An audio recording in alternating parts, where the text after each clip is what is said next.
Welcome to Safety is Everywhere YouTube channel. Dear friends, don't forget to subscribe this channel and share the link with your safety professional friends. Welcome to this lecture on energy control model and hazard control hierarchy. Energy control model and hazard control hierarchy. So, hazard control hierarchy is known to you maybe because you might have heard of this, but energy control model I do not know that whether you know or do not know, but okay, we will combine the two and half an hour of time we will see that what is it and how it will help in our overall interest, that is prevention through design. So, let us see the contents.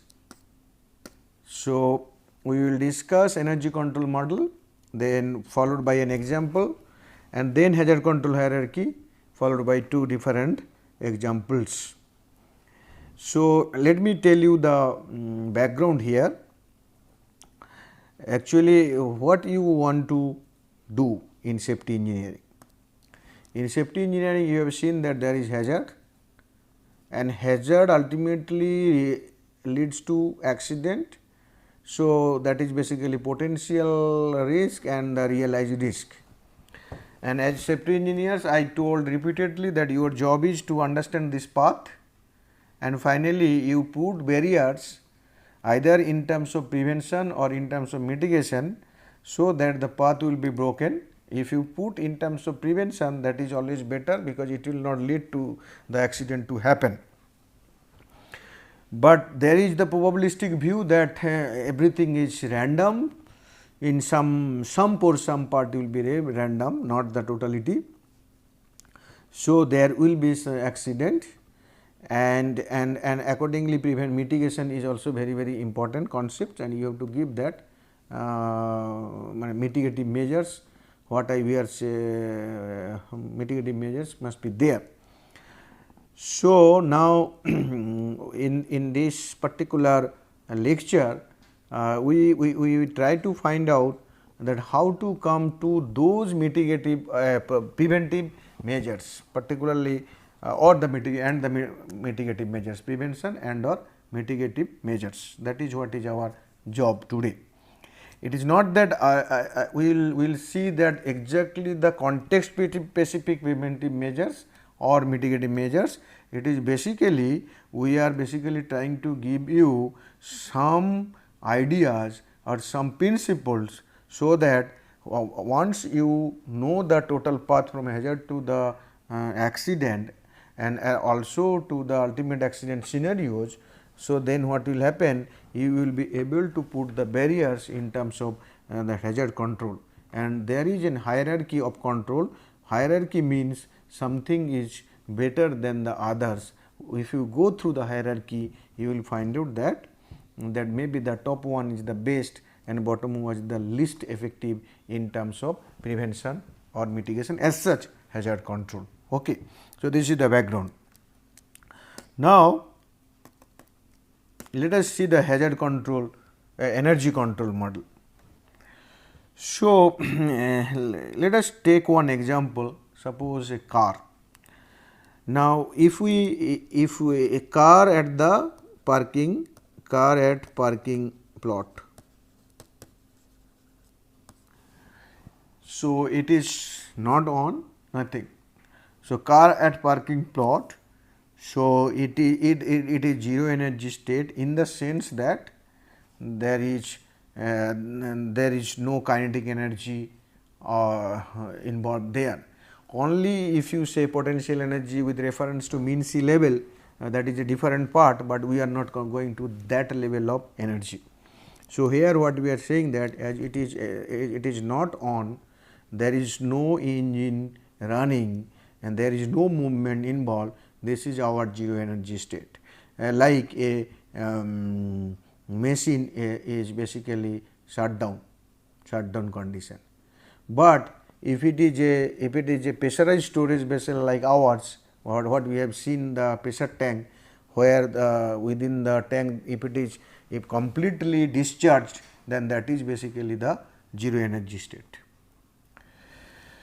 So, if when you start the that means switch on and then ultimately you start the car, so it basically start igniting fuel, and that means non-zero energy state started. This non-zero energy state can be under control so long you are suppose you are the driver, you are able to maintain the energy, in the sense the speed of the car within your level of driving competency, and obviously with reference to the road condition and other traffics. So, that is basically controlled energy. So, that will happen in the industrial situation also at a given system. So, it will be under control state. Now, let us say that you have increased the speed in such a manner that ultimately and there is a traffic coming, or maybe another car coming, or another bicycle coming from other side, and when you saw this one, that the cycle coming, at that time if you put the brake, then there is a possibility that you will not hit the cycle or the other car coming towards you, and you will control the speed, when you will be able to manage the safe distance. Then the recontrolled energy takes place, means braking ultimately control your speed and nothing happened. So, you are safe, that is the recontrol energy, but as the car is still moving, and it is basically non-zero energy state, going back to non-zero energy states. So, that means what happened even in the industry situation also, when plant under operation, so that basically it will be under normal operating condition. So long it is under normal operating condition, it is basically controlled energy. Now, what is uncontrolled energy? Basically, when you go beyond that, there is some deviation takes place beyond that is normal requirement. So, energy will be uncontrolled, and if by your protection configuration you are able to recontrol it, then ultimately what happen, it will be again under normal condition. So, that non-zero energy state, but under normal condition, that is recontrolled energy. Now, what it may so happen that, so while you are driving the car, you have seen the other part, counterpart, maybe at much later state. In that case, in order to save that particular person or the property, what you will do, you may take a different route, and in that case you what will happen, and then you may save this, but your intention was to go to a certain direction, that has not happened. But whatever happened, but you gone to a different direction, you lost your time. So, that means you have lost some of the energy, that is the dissipated energy, but this dissipation is controlled dissipation, because no accident has taken place. But the worst situation is that you have hit the cyclist. So, the cyclist will fall down, and if it is so worst condition that that person may die. So, in that case it is basically uncontrolled dissipation leading to damage. So, the dissipated energy can be controlled dissipation, can be uncontrolled dissipation. Under controlled dissipation there will be no damage, but ultimately depending on the situation, that means you may go to the non-zero energy state or the zero energy state. But when the uncontrolled dissipation had taken place, so ultimately damage has occurred, and you will ultimately go back to the zero energy state with a lot of damage. So, this is what is the nutshell the energy control model. So, that means when you have your plant, you please control the energy. The way you design your system from the controlling the energy point energy, then you know that what is the inherent safety or as such safety of the system that you have designed. So, that means there is normal intent, normal conditions. So, your system should operate under this condition. Even though there will be abnormality or uncontrolled energy, your system, there must be a system must be configured in such a manner that this uncontrolled energy can be recontrolled, and it will again operate under controlled energy state. but there, even then there may be situation when there will be some kind of dissipated energy, which we may say the some kind of deviations that ultimately realized, and then some energy is lost. So, that dissipated energy may ultimately controlled in such a manner that no damage takes place except the energy lost, or it will be completely uncontrolled and it will lead to a quite huge damage, and which is totally undesirable. Okay. So, this is basically energy control model. Now, with reference to this energy control model, I want to show you one, that pressure tank system what we have discussed. So, yes, you can think in other explain this energy control model with reference to this example also, other way also, but okay, the way I am explaining it is quite meaningful and you will appreciate it also. That pumping start non-indoor energy states. So, tank within normal pressure condition, that is control energy. Now, uncontrolled energy means tank over pressure condition. You all know that when the over pressure condition will take place, we have discussed it several times. Then what happen under over pressure condition, opening of relief valve should happen and operator shutdown of the system, that is what is recommended here. So, what will happen under this situation, the energy will be recontrolled, but at the same time also when relief valve opens, some of the gases will go out. So, that means the controlled dissipation and recontrolled, again energy recontrol, this is possible by this protection configuration.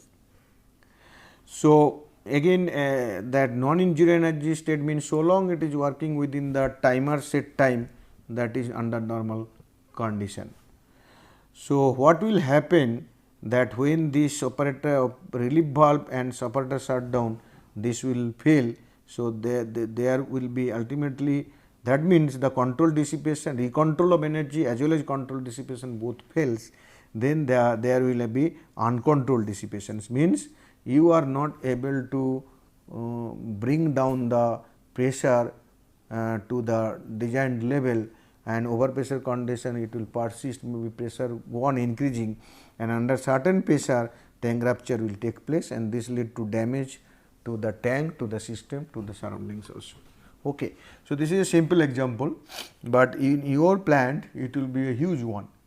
So, you have to understand this with reference to your plant or the system where you are working or for which you are going to design, if you are a student, okay, or you are an engineer. So, you will do it. Okay. So, with this concept we will now discuss the hazard control hierarchy. Let us see what is hazard control hierarchy. Hazard control hierarchy, this was proposed by Haddon W. Jr. in 1970. So, you may go through this paper, and he has given 9 that design principles. P1 is, so sometimes he says strategies or principle. P1 is avoid the hazard, P2 is limit the energy, P3 is substitute, P4 prevent build up of energy, P6 prevent release of hazard, P7 modify rate of release of hazard, P8 separate in time and space, P9 incorporate barriers, P1, 2, 3, 4, 5, 6, 7, so okay, P7, Pi8, P9. So, this is P5 and this is P6. So, incorporate barrier and modify qualities. This is in order of decreasing effectiveness. So, level of effectiveness is maximum here and minimum here. So, if you can avoid the hazard, so the resultant accident scenario from that hazard will never happen, because hazard is not there. So, that means if such thing is possible, you should do it. Okay. So, we will see one after another. So, these are the things basically adapted from Haddon Jr. We have done some kind, maybe some little amount of modification there, here and there, but more or less it is basically going as per the principles or the strategies given by Junior Haddon. So, we will explain now each of the each of the principle. So, let us see that the principle. So, first is avoid hazard. What does it mean? When you are designing something, so you should not create the hazard. You are designing a new system, should not create the hazard. That is basically prevent the creation of hazard at the first place. What does it mean during design? So, some example: avoiding elevating person or objects, avoiding use of equipment, material, human activity that is possible source of hazard. This is a technology issue. So, if this is achieved, the system will not depart from the non-zero energy state, that is energy, we have linked with energy control model. This is the best of all design alternative as it will ensure no risk, however, this is seldom achievable. So, that means if this is achievable, that means you in the during the design you have committed the mistake, or you have not thought of that, or maybe during design that time this technology was not available. Then second one, reduce the amount of hazard brought into being, that is that I said that limit the energy. So, use minimum energy materials, handling smaller weight, smaller container, removing unneeded objects from overhead surfaces. Some examples given. So, what will happen if you can limit the energy? This principle represent non-zero energy state, however, aims to keep the energy at the smallest possible level.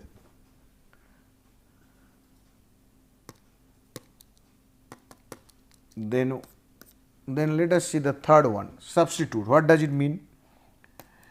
Replacing a hazard with a lesser hazard in the system, using least hazardous material from the available ones.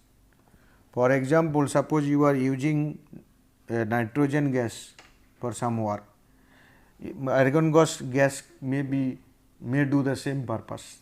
So, it is better to use argon other than nitrogen, because nitrogen is more hazardous and argon is inert gas. So, it is less hazardous.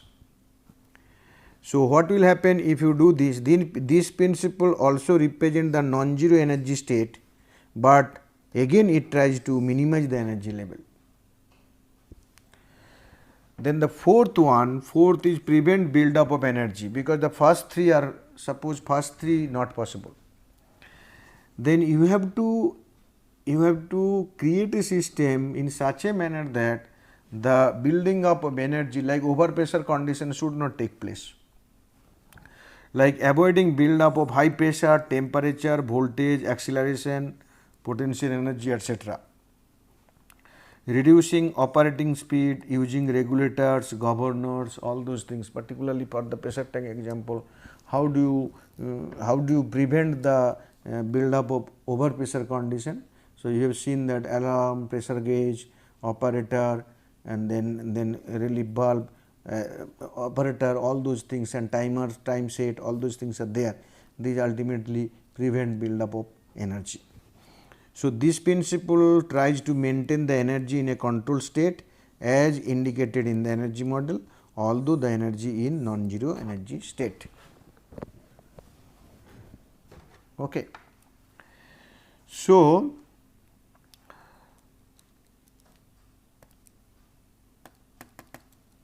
now come to the other one, prevent release of hazard that already exist.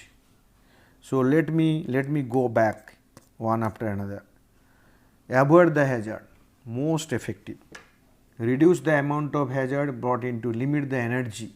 If you cannot avoid the hazard, go for limiting the energy. Then, if there is substitute available, it is better to use the less hazardous material. And then suppose first three fails, then you can go for build up of energy should not be there. So, even though you use less hazardous material, that may also lead to build up of energy. So, that means there are some, that means principle 3 also may be coupled with principle that 4 prevent build up energy that is needed. Now, come to the fifth principle or fifth strategy.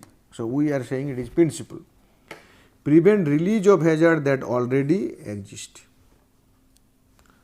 So designing containment vessels, structure and equipment with appropriate safety factor, providing fail-safe interlocks on equipment, installing railings on elevations, providing non-slip working surfaces, control movement of vehicles to avoid collisions.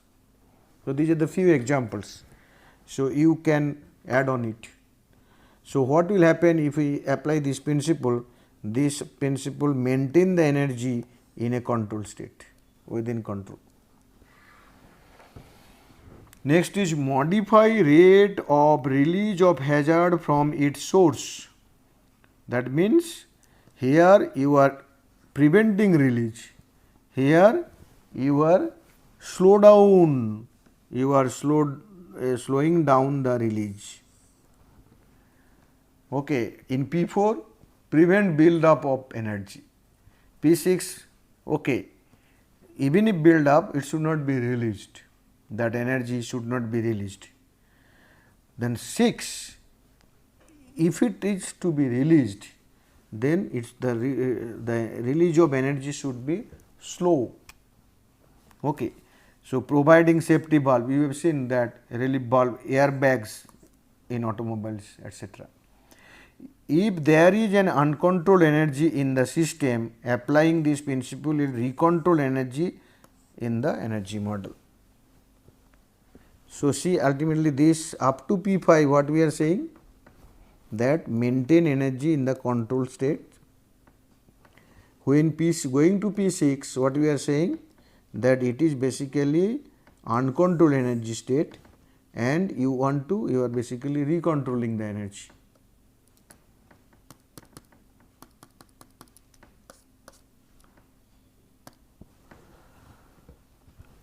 After that, okay, you could not avoid the hazard, but from P2 to P6 it is not that P2 will be sufficient or P5 will be sufficient.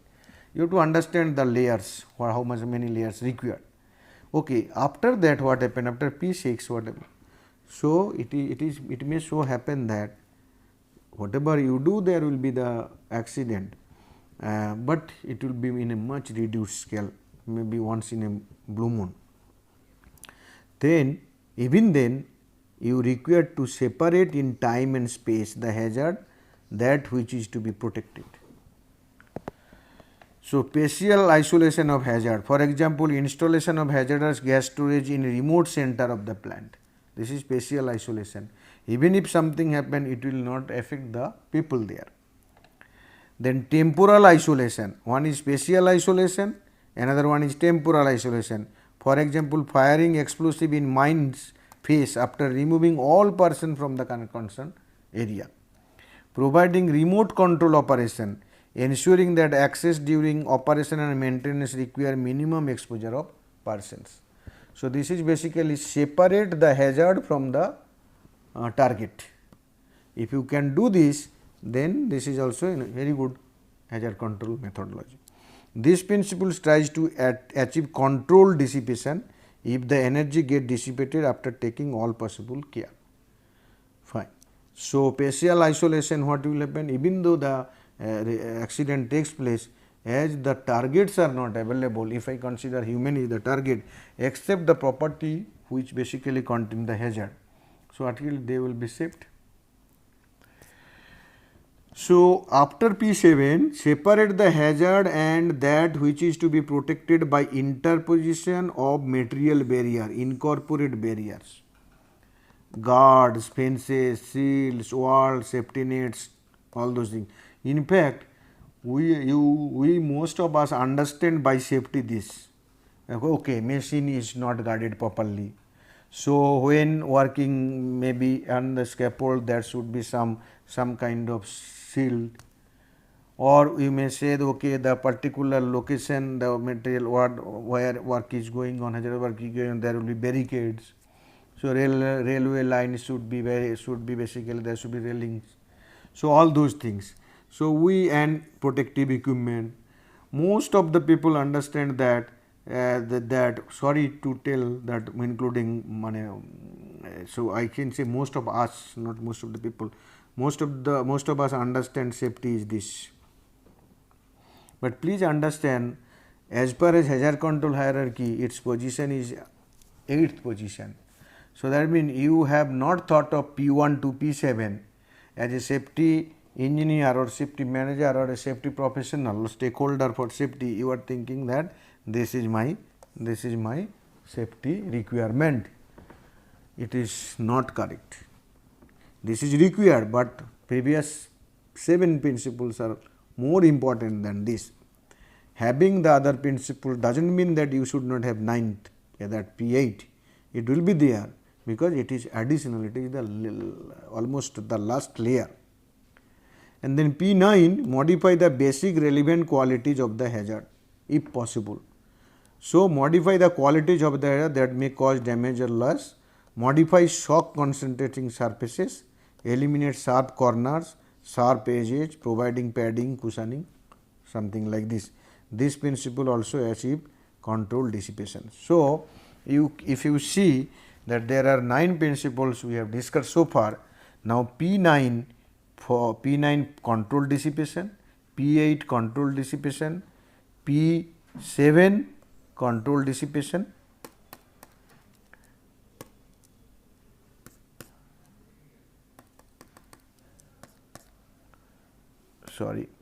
then your P6 recontrol the energy, P5 maintain within control. So that means up to P5 it will help you in to operate within the control limit.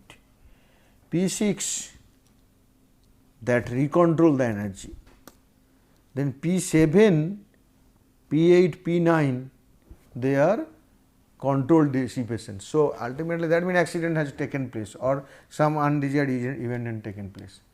So that is why this hazard control hierarchy is a very important one, and please keep in mind that if you really understand the hazards and ultimately the path leading to accidents, and if you understand, if you have engineering knowledge, design knowledge, that the system knowledge and hazard knowledge, with the help of hazard control hierarchy you will be able to find out the barriers, what I can say, the protection measures.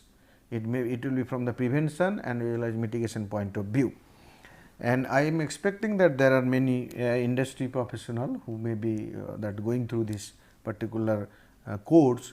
So for you it is wonderful things to you must apply, and I hope that you all know these things, maybe not linking with energy control model, but this knowledge you have, now you refine it and then you do project and ultimately find out the design and redesign interventions using this model. In fact, in one lecture later I will show you how it is to be applied. So with this I will show you 2 examples by 5 minutes of time that how the principles can be applied. For example, this is a pressurized storage vessel situated somewhere in the plant, and then we want to apply this principle that avoid the hazard.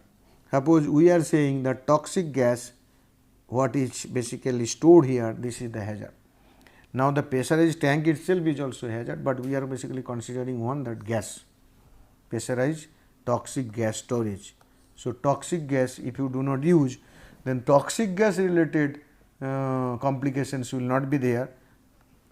Now limit the energy means reduce the quantity of toxic gas. Substitute, use non-toxic chemically inert gas. Prevent build up, avoid high pressure and high temperature situation. Prevent release, design vessel with appropriate safety factor, so that what will happen, the leakage, the holes in the tank, it will not take place, so release is not possible. Modify rate of release. So okay, there can be but there is a limit of the pressure, then you must have the relief valves. So rate of release will be modified. Separate in time and space, diverting leakage through fans, blowers, this fan can blow to another direction, if that will basically that space wise separated, time wise, and or evacuation of person, so that people will not get affected. Incorporate barriers means provide gas mask. Modify qualities mean make gas less flammable, less toxic by mixing with other gases. So, okay, so mixing with other gases that may come, but here we are saying that entirely use the different one. Okay, so this is one example, but please understand there are many more hazards. We are basically considering only the toxic gas. So, with reference to toxic gas, what you will do, that is given here. Another one, suppose a typical mining case, suppose roof fall in mines. So, what is the hazard? Can you avoid roof fall in underground mines? So, yes, if there is a technology that will be such that roof fall will be completely eliminated, fine. So, but here what happen, I reckon impossible unless technology changes, that is the system is designed in such a way that unprotected roof doesn't exist, roofs do not exist. If you can make it possible, otherwise limit the energy, control the size of the fall, size of unprotected roof through height of the seam, gallery width, pillar size, etc. So, unprotected means if you do some kind of method, the change in method design, so that mean unprotected roof, it will be less in the area. So, what will happen, energy will be limited. Substitute, we do not know, because this is a natural hazard, is natural layer, it is impossible. Prevent built up redistribution of stress. So, you know, when you create a void, ultimately the stress will be distributed to the neighboring solid blocks, and if you change the dimensions, again the change in stress distribution. So, you may extract the mine in such a manner that the redistribution of stress will be in such a manner that it will not make building up the pressure or the roof load, rather it will help in that means preventing that kind of load, which ultimately causes the roof to collapse. Then prevent release, support system, it is obvious support system is there, roof support. Modify rate of release also through roof support system. Suppose if you use the roof bolting and if you use the timber support, and definitely there will be different kind of impact. Now, separate in time and space, allow roof fall in the walked out area, do not allow persons to enter the unprotected area. In fact, it is in the regulation that it should not be done. Incorporate barriers, use helmet and guards, always you use. Modify qualities, dressing to remove sharp corners and loose coal lumps. So, it is done in mine, but please remember that during dressing the roof may fall and it will ultimately lead to accident. So, dressing is also a hazardous job, but if you do dressing with proper precaution, what will happen, ultimately the quality of roof will be from damage point of view, it will be changed and the impact will be less. Okay. So, this is what is the energy control model and hazard control hierarchy, which can be used in the industry to prevent accident, protect target or people from accident. Okay. So, this is what is the reference, Haddon Junior, this will be, it is 1970, on the escape of tigers, an ecological note, American Journal of Public Health 60, this is the editorial part, from this I have taken. Okay. Okay, I hope that you enjoyed this lecture. Here what we have discussed, we discussed that safety is energy control. How? Because whatever small work you do, there is energy of one or more kinds. So, if you know how to control the energy, then ultimately you know how to achieve the desired safety.